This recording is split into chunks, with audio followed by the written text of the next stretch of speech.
ঝটপট তৈরি হয়ে যাবে ডিমের একটা ইউনিক রেসিপি। হচ্ছে আজ ডিমের পকেট। বানানো ভীষণই সহজ আর খেতেও হয় কিন্তু দুর্দান্ত স্বাদের। বাচ্চাদের টিফিনে অথবা সকালের জলখাবার এটা অনায়াসে তৈরি করে নিতে পারবেন।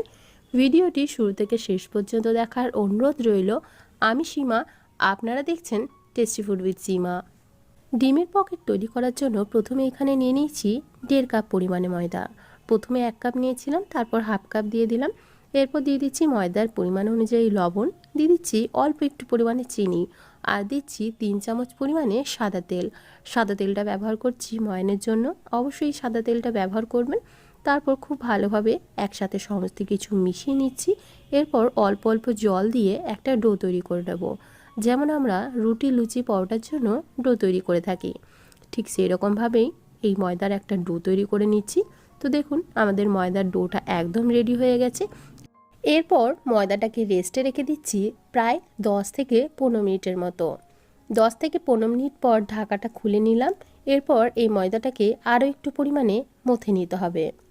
তো অল্প একটু পরিমাণে মথে নেওয়ার পর এখান থেকে লেচি বের করে নেব। আমি এখানে একটু বড় সাইজের লেচি বের করেছি। যেমন আমরা লুচির জন্য লেচি তৈরি করে থাকি, তার থেকে একটু বড় সাইজের লেচি তৈরি করতে হবে। এখন একটা লেচি গোল করে নিয়ে নিয়েছি, আর অল্প একটু ময়দা ছড়িয়ে এই লেচিটাকে বেলে নেব। যেমন লুচি তৈরি করে থাকি তার থেকে একটু বড় সাইজের বেলে নিতে হবে, আর একটু মোটা রাখতে হবে। তো দেখুন আমার এখানে একটা তৈরি হয়ে গেছে, একটু বড় সাইজের তৈরি করেছি এবং একটু মোটাও রেখেছি। আর একইভাবে আমি সমস্ত লেচিগুলোই বেলে নেব। রেসিপিগুলি আপনাদের কেমন লাগছে অবশ্যই একটু কমেন্ট করে জানাবেন।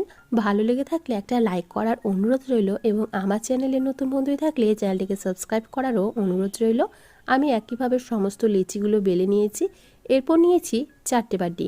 আমি এখানে ছোট সাইজের 4টে বাটি ব্যবহার করছি এই রেসিপি তৈরি করার জন্য। তো দেখুন একটা বাটির ওপরে এভাবে করে একটা লুচি রেখে দিলাম এবং হাতের সাহায্যে হালকা প্রেস করে নিচের দিকে বসিয়ে দিলাম। একদম হালকা প্রেস করতে হবে, বেশি জোরে একদম প্রেস করা যাবে না। একইভাবে আমি সমস্ত বাটির মধ্যেই এই লুচিগুলো রেখে দিচ্ছি। তো সমস্ত বাটির মধ্যে একইভাবে লুচিগুলো রেখে নেওয়ার পর আমি এখানে নিয়েছি 4টে ডিম। এখন ডিমগুলো ফাটিয়ে এই বাটির মধ্যেই দিয়ে দেব। খুব বেশি পাতলা করা যাবে না, এই জন্য একটু মোটা আকারে লুচিগুলোকে রাখতে হবে, তাহলে বেশি ভালো হয়। তো 4টে ডিম 4টে বাটির মধ্যে দেওয়ার পর দিয়ে দিচ্ছি এখানে পরিমাণ মতো লবণ। আপনারা নিজেদের পরিমাণ অনুযায়ী এখানে লবণটা ব্যবহার করবেন। তারপর দিয়ে দিচ্ছি চিলি ফ্লেক্স। যদি বাচ্চারা খায় সেক্ষেত্রে এটা স্কিপও করতে পারেন, আবার যদি বেশি পরিমাণে ঝাল খেতে চান অবশ্যই বেশিও দিতে পারেন। দিয়ে দিচ্ছি এখানে টমেটো কুচি, দিচ্ছি তারপর পেঁয়াজ কুচি। আপনারা নিজেদের ইচ্ছে মতো এখানে সবজিটাও ব্যবহার করতে পারবেন। আপনাদের ইচ্ছে হলে এখানে গোলমরিচ গুঁড়োও ব্যবহার করতে পারেন। যেহেতু বেশি ঝাল হয়ে যাবে তাই আমি ব্যবহার করলাম না। অল্প একটু পরিমাণে কাঁচা লঙ্কা দিয়ে দিচ্ছি, আর বাচ্চারা যেহেতু খাবে তাই ঝালটা একটু কম ব্যবহার করেছি। দিয়ে দিচ্ছি বেশ খানিকটা ধনেপাতা। আপনারা নিজেদের ইচ্ছে মতো যে কোনো সবজি, যে কোনো মশলাই ব্যবহার করতে পারেন। চাইলে আপনারা এখানে চিজও ব্যবহার করতে পারেন। এরপর ওপর থেকে একটা লুচি দিয়ে আবারও ঢাকা দিয়ে দিচ্ছি, আর এভাবে সিল করে দিচ্ছি। দেখুন এভাবে চাপ দিলে কিন্তু খুব সহজেই সিল হয়ে যাবে এবং কোনোভাবে কিন্তু খুলবে না। যদি মনে হয় একটু জল দিয়ে আটকাতে পারেন। তো দেখুন কিন্তু কোনোভাবে এটা খুলে যাবে না। এভাবে করে চেপে চেপে একটার সাথে আরেকটা লাগিয়ে নিয়ে এখন এক্সট্রা যে পোর্শনটা রয়েছে সেটাকে এভাবে কাঁচি দিয়ে কেটে নিচ্ছি, তাহলে দেখতে ভালো লাগবে এবং এক্সট্রা ময়দাটাও এখানে বাদ হয়ে যাবে। তো দেখুন এভাবে করে কেটে নিয়েছি এবং একদম বাটি শেপ দিয়ে দিয়েছি। তৈরি হয়ে গেল একটা। এভাবে আমি আরও একটা তৈরি করে নিচ্ছি। দেখুন একটা লুচি দিয়ে ঢাকা দিয়ে এভাবে হাত দিয়ে চেপে চেপে আটকে দিচ্ছি, আর তৈরি হয়ে গেল। আর এভাবে কাঁচি দিয়ে কেটে এক্সট্রা পার্টটা আলাদা করে দিচ্ছি। আপনারা চাইলে এখানে ছুরির সাহায্যে কেটেও নিতে পারেন।